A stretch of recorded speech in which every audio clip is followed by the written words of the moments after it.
everybody, and welcome to another board game list video. Today I'm going to be talking about something that is relatively dreaded and kind of avoided by a lot of people, and with good reason. These are the types of games that generally get shoved off as party type games. And the reason being that the games I wanted to talk about today are the ones that can accommodate a lot of players. And I know, like I said, the biggest issue with this is a lot of times these will get put to the party style games. You know, you've got like big teams, you're saying things, you're drawing things, you're writing things, you're doing all sorts of stuff like that. And the problem is that those are typically the games that people have that can accommodate a lot of players. So what I wanted to do today is to give it just a little bit of a twist, a little bit of a tweak, where I talked about hobby games, like really good strategic games that do the exact same thing. And the minimum that I wanted for this was games that can accommodate at least 7 people. 6 players is something that a lot of games have as a cutoff. And the thing is that not only that, but a lot of times when you have more players, then a lot of times the games start to feel bogged down a great deal. But 7 players is something that is relatively rare with a lot of games. And all of the games I'm going to talk about today, like I said, accommodate at least that many, and the vast majority of them accommodate fewer than that, and also a lot of them accommodate more than 7 as well. So it's very, very exciting, but the biggest thing for me is, since I'm going to be talking about hobby games and strategy and things like that, is that aspect of being bogged down. When you play something like Twilight Imperium, or if you play like Arkham Horror with a lot of people, then your turns start to become less and less frequent. Now, granted, with something like Arkham Horror, at least it's a cooperative game, so you have a lot of table talk, but at the same time, it's still like not your turn for like another 20 minutes because you gotta wait for everybody else to go around. And it can get very, very frustrating.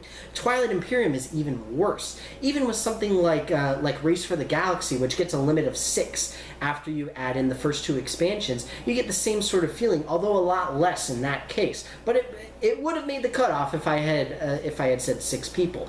But then my favorite game of all time, Cosmic Encounter, can actually accommodate up to 8 people. It's ridiculous. Why do you want to play 8 people, Cosmic Encounter? It doesn't make any sense. When you play with 8 people, it becomes such a chore to go through each and every turn, and you rarely ever get to do anything. It's just boring. It's not fun anymore.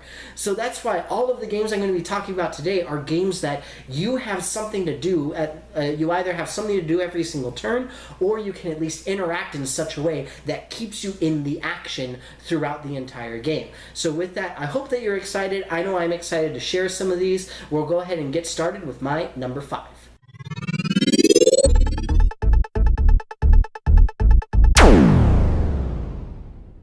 First and foremost, at number 5 is, I promise, the only party game on this entire list. It is Wits and Wagers. For those of you who haven't played this before, I highly recommend it. Like I said, it is technically a party game. You can play it with 4 players to however many players you want to play it with, because you play in teams typically. But the idea is that this is essentially a trivia game. But it's trivia that you're not really meant to know. It's just a bunch of random stuff that you would never think about. But the idea is that it works very similarly to The Price is Right, where you have to go, you have to get close without going over, and then you're able to make bets. You make wagers on which answer you believe to be correct. It makes for a fairly fast-paced, relatively high-action game, and that's one of the reasons I really like it as a party game, because normally, you know, you have the teams, like for example, you've got charades, where one team is doing the drawing, and then you're just sort of sitting there on the couch, like doop-a-doop-a-doop-a-doo, whatever it happens to be. You've got the things like Apples to Apples, Say Anything, Cards Against Humanity, Mad Science University, etc., etc. All of these games where you've got the one person being the judge and everybody else is putting in their cards.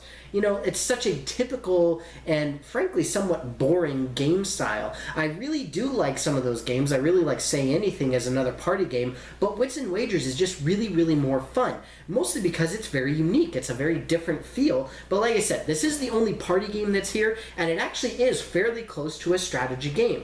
Because, for example, if you have somebody and they're getting asked a question about sports, for example, and you know somebody who really knows sports very well, then you might be more inclined to bet on their whatever their guess is instead of yours. So you really do have a decent amount of strategy in this game. It's just a matter of that you have to look a little bit harder for it. But either way, Wits and Wagers, still a great game, and my number 5.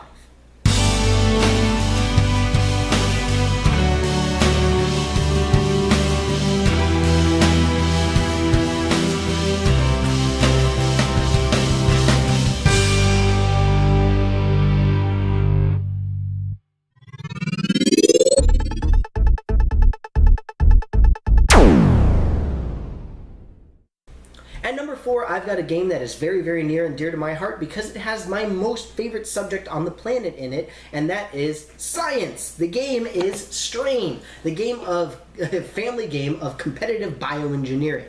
So right off the bat, you think of family game. Oh no, it's party game, no!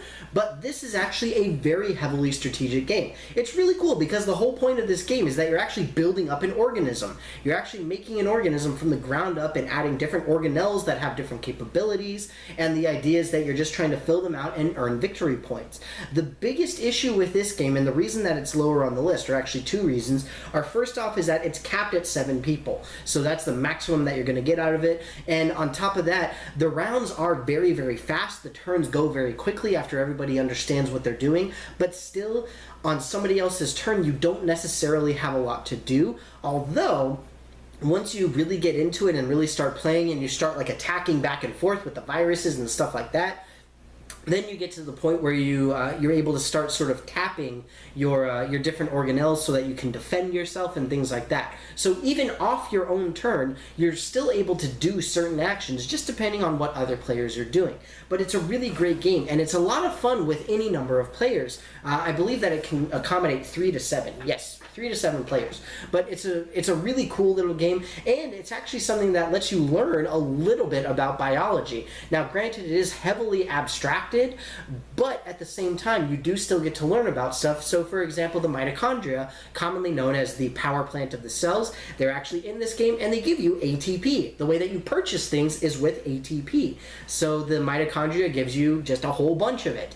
So just stuff like that is actually really, really cool, and it's a great way to get just a touch of learning into a game like this, and a very, very surprising amount of strategy, and some pretty decent backstabbing in the context of infecting people with a bunch of random viruses. It's really, really fun. Strain, my number 4 game for playing a lot of players.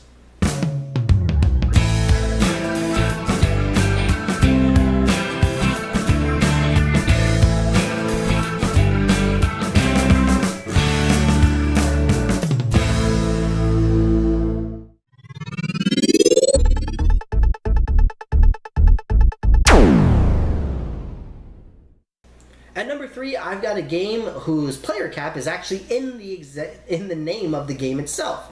7 Wonders. 7 Wonders, at least the base game, plays 7 people. Now, frankly, I actually don't know offhand if the expansions for this game add more players. It very well may. But 7 Wonders, just the base game, plays anywhere from 2 to 7 players. And it's actually one of the things that I really, really, really, really love about this game. It is so unbelievably versatile with regard to how many people can play and the different strategies that you can use to go about playing it and all that kind of stuff. On top of that, you have the drafting mechanic, which means that you have a really amazing amount of maybe not necessarily table talk, but really great player interaction, even when it's not your turn. I mean, the turns go very, very quickly in the context of, you know, just doing whatever it is that you need to do, and then moving on to the next player very, very fast. One of the best parts about this game is no matter how many players you're playing with, it is very quick. Very quick. The rating of the time for this game is only half an hour. So it's a wonderful, wonderful, wonderful game. There's really not a great deal wrong with it, frankly, and the expansions just add more and more and more. We're talking about more different types of wonders, different capabilities for the players. Like I said, I'm not certain offhand if they actually add players. I'll add it in this video through editing, whether or not it does. But either way, it's a wonderful game that plays upwards of 7 players just with the base game.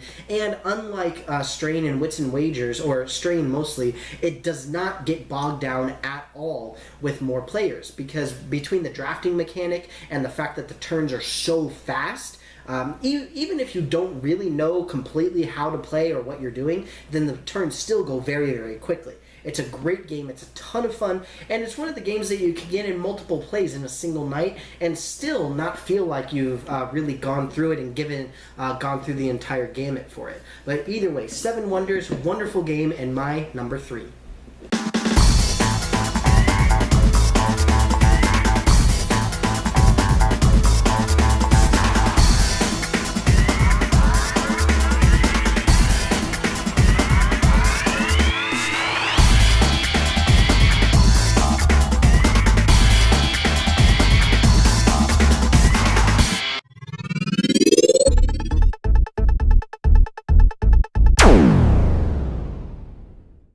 At number 2, I've got a game that I don't actually own. Well, not quite anyway, but close enough. It's Cash and Guns. Cash and Guns, great game. The thing is that in order to play with 7 or more players, you actually need to have the Yakuza expansion for this game, which I don't have. The base game, this one right here, only plays up to 6. Now, this is a game that's relatively limited in scope in the context of the number of players that you can have, where the base game starts off with 4 to 6, but then the expansion, the Yakuza expansions, adds up to 9. 9 players simultaneously playing this game so that you're trying to kill each other and take all of the money. Absolutely incredible. It's a ton of fun, and this is a game where literally nothing is ever really bogged down in any major way.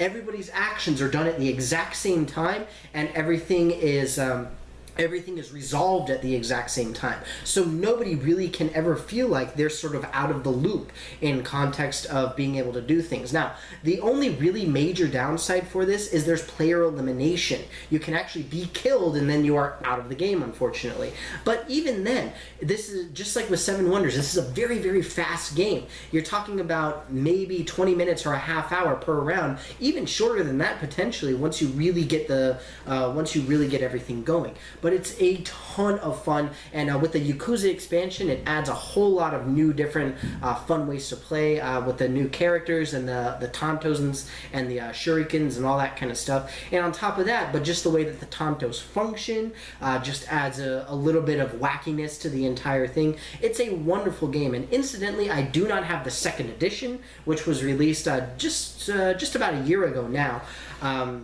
But the 2nd edition is very, very fun as well. It's pretty decent. I personally prefer the 1st edition.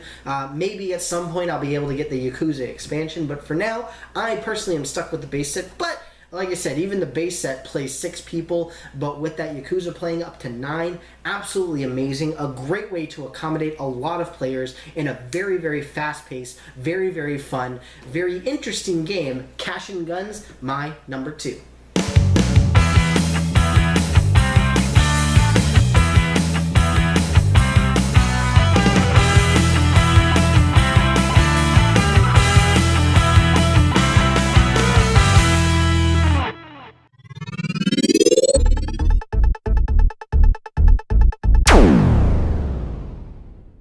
At number 1, I have what was very, very nearly a straight-up tie between 2 games. I'm going to talk about both of them, but one of them did win out for me very, very slightly. The other game, the one that I did not pick, is Werewolf, specifically Werewolf One Night, and the reason being one that I'll talk about in just a little bit, but the game that won out is Resistance, The Resistance, and in this case I actually have the Hostile Intent expansion pack for it as well. The idea behind this game is that you are a group of people who are going on missions against an evil, autocratic government. I would imagine just a bunch of evil people. But the evil people have infiltrated the organization, and they are trying to sabotage your missions. Very, very unpleasant. This actually plays, just with the base game, up to 10 people. It's anywhere from 5 to 10 people, and it's actually balanced very well for all of those. I mean, like 5 and 6 are a little bit meh. Once you get to 7 is really where this game starts to shine, though. But it's a lot of fun. They all of the numbers vary just depending on the number of players you have, and the expansions add a lot of new options in terms of what types of characters you can play, and their capabilities, what you do and don't do, and all that kind of stuff. Now, why did this win out over Werewolf One Night? The main reason is the time.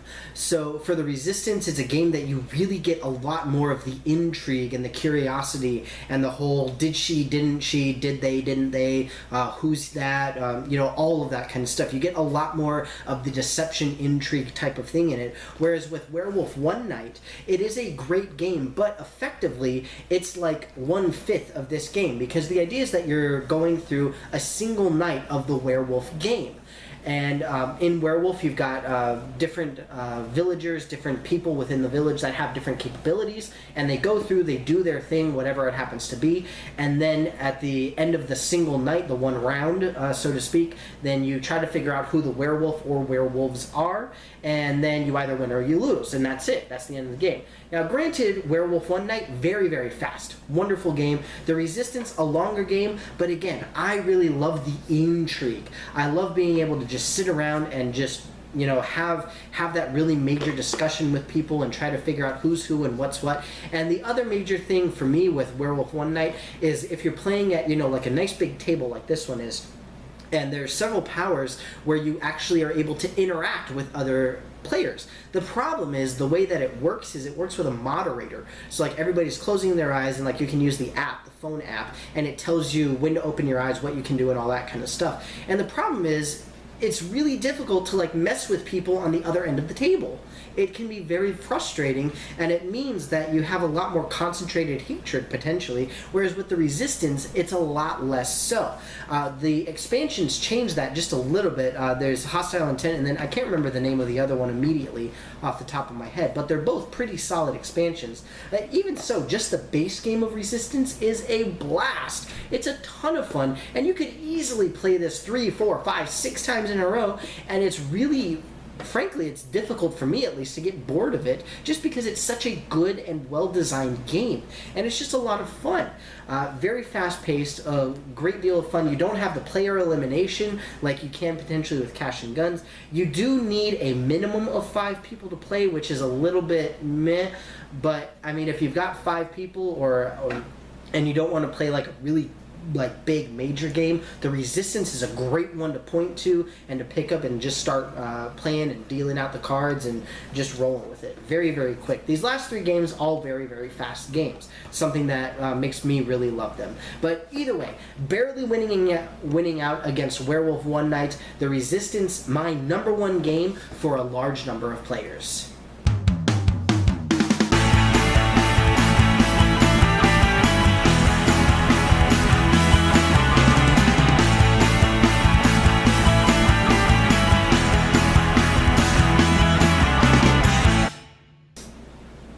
So that's it for me, everybody. I hope that you enjoyed this video about my personal favorite 5 games that you can play with a lot of people, being a minimum of 7 players.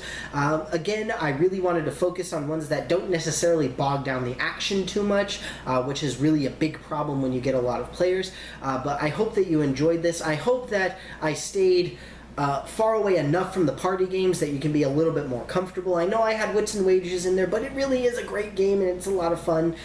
You still have a great deal of strategy in all 5 of the games, but as always, please let me know in the comments below, what are your favorite games, what are your least favorite games that fit this category? What are the games that you love to play with a whole bunch of players? What are the ones that you hate to play with a whole bunch of players? I already mentioned my personal favorite game of all time, Cosmic Encounter. Never, ever, ever, ever, ever play with 8 players. Just don't do it. You can, but don't.